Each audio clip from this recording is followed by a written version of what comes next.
We all have a step goal. Here is how to get the most out of your daily step target. So, first things first, timing. How can we time our steps to make sure that we are getting the most bang for our buck when we're doing them? We're going to do them anyway. I think that's the key point, is as long as they are done, I think that is the most important thing. But how can we major in the minor, I guess, would be the best way to look at it. So if we're going to get a 10k steps done, if that's your goal, let's say it's 10k, what can we do to benefit the rest of the day and not make them feel pointless? So the first point I've got on this slide is morning. So daylight exposure first thing in the morning, specifically within the first 30 minutes to half hour of waking, gives a cortisol spike. Now, all you need to be out in the actual sunlight for is around 2 to 10 minutes. So if you're in somewhere like Texas where the sun's really bright and really warm, 2 minutes is plenty. But I'm in the UK, so 10 minutes is probably more what I'm looking at. So this is why that is there. And how does that work? So what happens is when we get that daylight exposure on our retina, we get a cortisol spike. Now, I've spoken about cortisol previously in other YouTube videos. Please go back and check them out. But ultimately, what it does is it impacts your sleep later on in the day. So you allow your cortisol to spike, which means you've got less cortisol to use at the end of the day, which means you're less stressed before going to bed. It also is a way to, I find that it's a nice way to prepare yourself for your first meal. If you're someone like myself that's eating 6 times a day, and carbs is with pretty much all of those meals, and some people, they even have carbs with every single meal, and they're on quite a lot of food when they're trying to grow. They're not hungry when they wake up, so this is a good way to do that. I've spoken about fasted cardio before. This is another good way to do it. So maybe if you were to do a few steps, maybe just a walk around your block before your cardio, your heart rate's now going to be up, which is going to make cardio slightly easier. And I'm not talking it's going to be up in the hundreds, because otherwise we wouldn't be doing cardio. But at the same time, we're going to be looking at maybe in the 80s to the 90s and preparing yourself ready for that cardio session.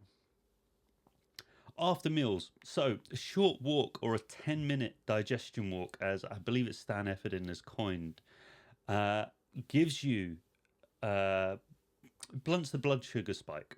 What does this mean? So first of all, whenever we eat some carbohydrates, it spikes our blood glucose up, which allows us to store the glucose as more likely as it's going to store as fat. But if you are eating a large amount of food, you typically are quite full after a meal. You know, I have a good amount of rice with each meal, vegetables, chicken. I've done another meal plan video, which you can kind of see the kind of food sources that I'm eating that are quite difficult to digest. Well, are they difficult to digest? No, that would be wrong. There is just a lot of food. So getting that movement of that full gait cycle, the swinging of the arms, you know, a 10-minute walk will get everything moving. Even if you have like a cheat meal, it's going to be something that will help you. Desk breaks. I'm going to put desk breaks and spreading them out together. So lots of us, typically with me right now, I'm sitting at a desk talking to a camera. I sit at a desk most of my day. So getting up, and even things like making sure that your water intake is quite high, gives you the opportunity to you just need to go use the loo. I need to top up my water bottle. I need to do this. You might be in some form of what they call a flow state when you're working.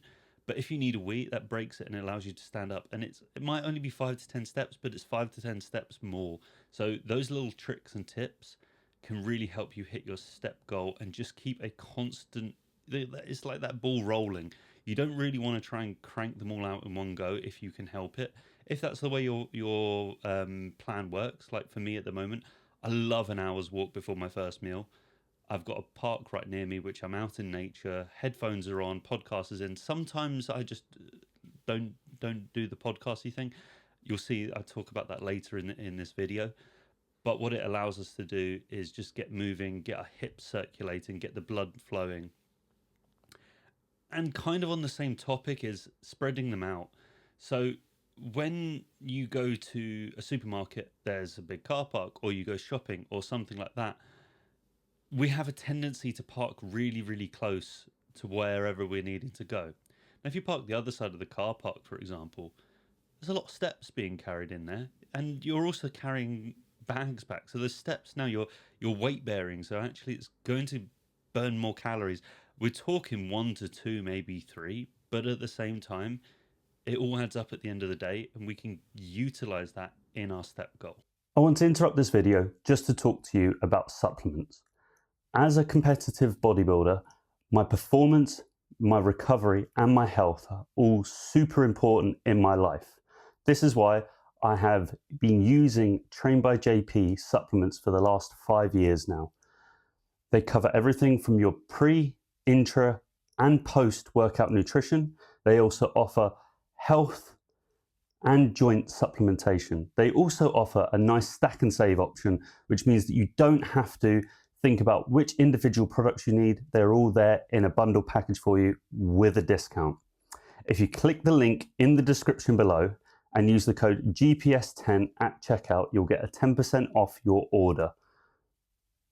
Now back to the video. Now let's talk about the foot pressure, the pace, how we're walking, what we're thinking about, what our body is doing while we're walking. So firstly, let's talk about strengthening the foot. Now, a lot of us will open our stride, get our hips moving, which is great again for the hips.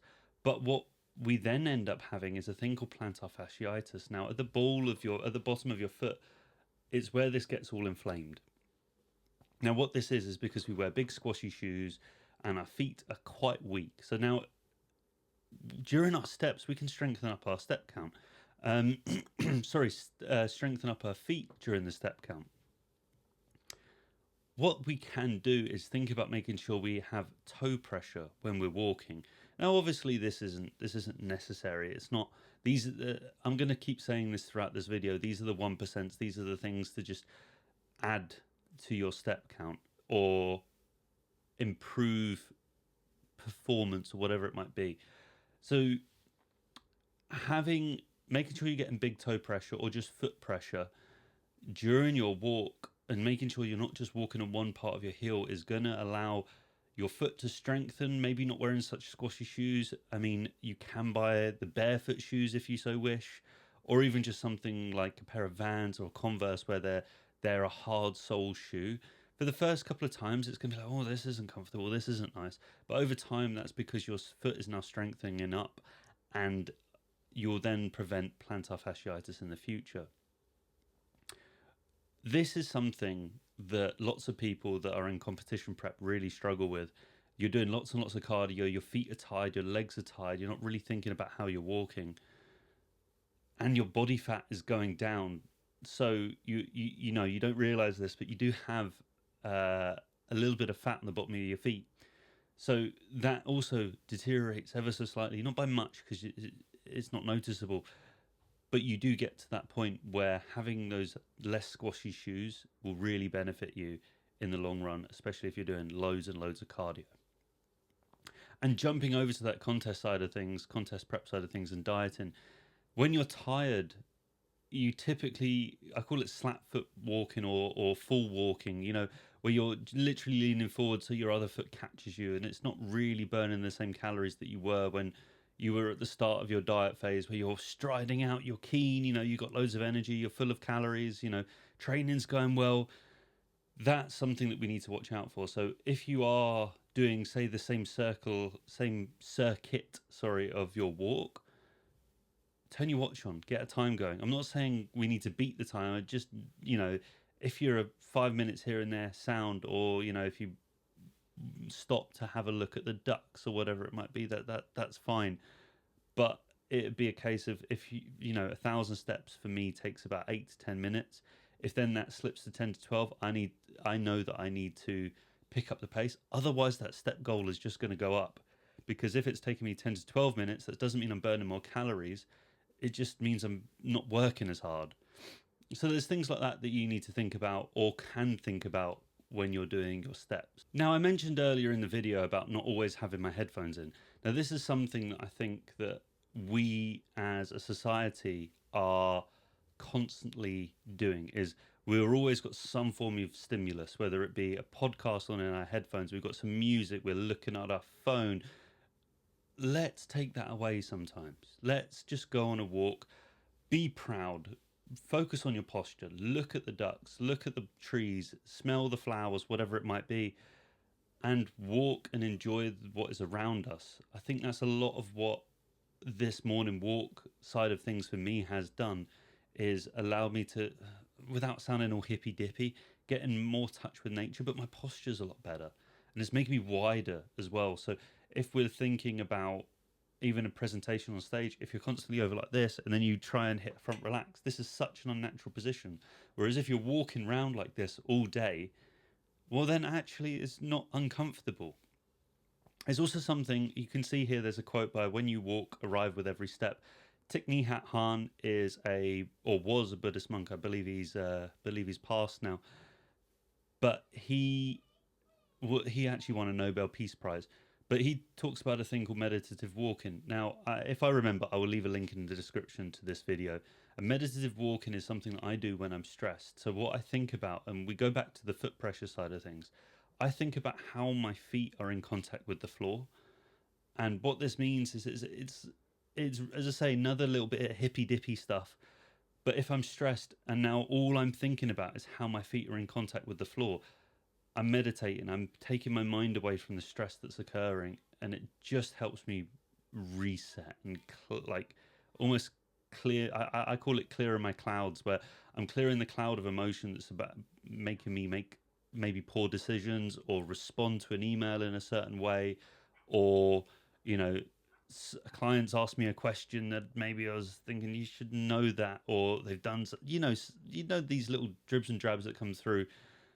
And just having that mindful walk sometimes just really, really helps me. I put at the bottom, no phone, no rush, just the steps.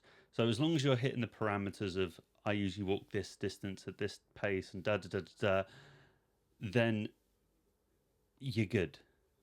I think that having, as I say, so I do this typically once, maybe twice a week, where I'll just go out.